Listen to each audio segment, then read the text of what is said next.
Assalamualaikum warahmatullahi wabarakatuh. Perkenalkan, nama saya Dia Puri Maharani dengan NIM 2110411142.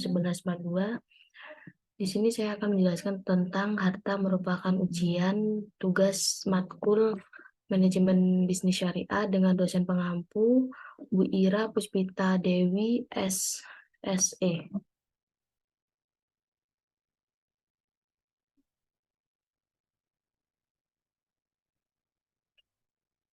Semua sudah mengenal apa itu harta. Tidak ada seorang pun yang belum mengerti tentang hal ini.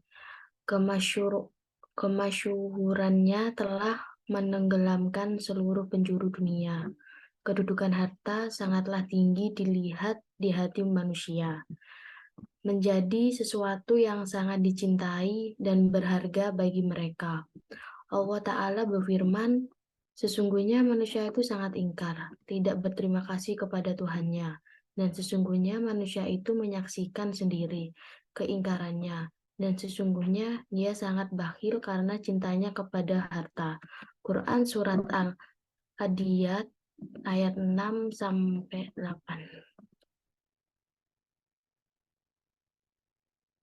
Semua orang telah mengetahui kegunaan harta di dunia.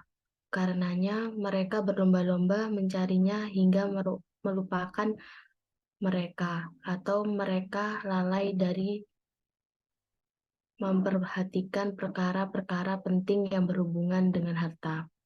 Perkara yang berhubungan dengan perintah dan larangan Allah dan Rasul-Nya, hingga akhirnya mereka tidak lagi memperhatikan mana yang halal dan mana yang haram. Hal ini telah dijelaskan Rasulullah SAW. Akan datang kepada manusia suatu zaman ketika itu seorang tidak lagi peduli dengan apa yang dia dapatkan, apakah dari yang halal ataupun haram. Harta merupakan ujian dari Allah.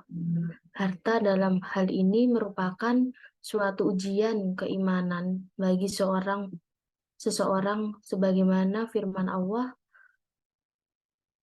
dan ketahuilah bahwa hartamu dan anak-anakmu itu hanyalah sebagai cobaan, dan sesungguhnya di sisi Allah ada pahala yang besar. Quran Surat Al-Anfal ayat 28.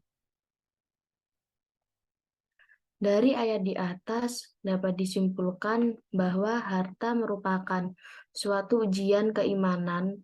Dalam hal ini, ujian yang membuat manusia semakin dekat dengan Allah dan beriman kepada Allah, atau justru malah sebaliknya, menjauhkan manusia dari keimanan dan ketaatannya kepada Allah Subhanahu wa Ta'ala. Harta antara nikmat dan bencana. Memang harta adalah salah satu syahmat terbesar yang dimiliki manusia, namun juga menjadi salah satu sebab mendekatkan diri kepada Allah. Harta menjadi tiang kehidupan seseorang ketika ia berusaha mendapatkan harta yang halal untuk membeli rumah, menikah, dan memiliki anak yang soleh, serta berbahagia dengan keluarga dan hartanya. Maka hal ini adalah amalan yang disyariatkan. Mukmin yang kuat lebih baik dari yang lemah. Dengan demikian, ada anjuran menjadi hartawan apabila cara mendapatkannya sesuai dengan ajaran Islam. Sebab harta adalah kekuatan dalam pengertian kesempatan yang diberikan kepada hartawan dalam amal soleh tidak terbatas dan terhitung. Dengan hartanya, ia bisa menikahkan para pemuda, mengobati orang sakit, menjatuni para janda, dan memberi makan anak yatim dan orang miskin dan lain-lainnya. Oleh karena itu, Nabi SAW menjadikan mukmin yang kaya dekat dari derajat alim yang beramal dengan ilmunya. Dalam bersabda beliau, demikianlah harta dapat menjadi sebab seorang masuk surga, namun juga bisa membuat seorang terbang terjerumus ke dalam neraka jahanam. Ternyata harta itu bisa menjadi nikmat bila dikeluarkan dan digunakan untuk ketaatan kepada Allah dan akan menjadi bencana bila digunakan untuk keburukan. Hal ini tergantung kepada dari mana mendapatkannya dan bagaimana mengeluarkannya.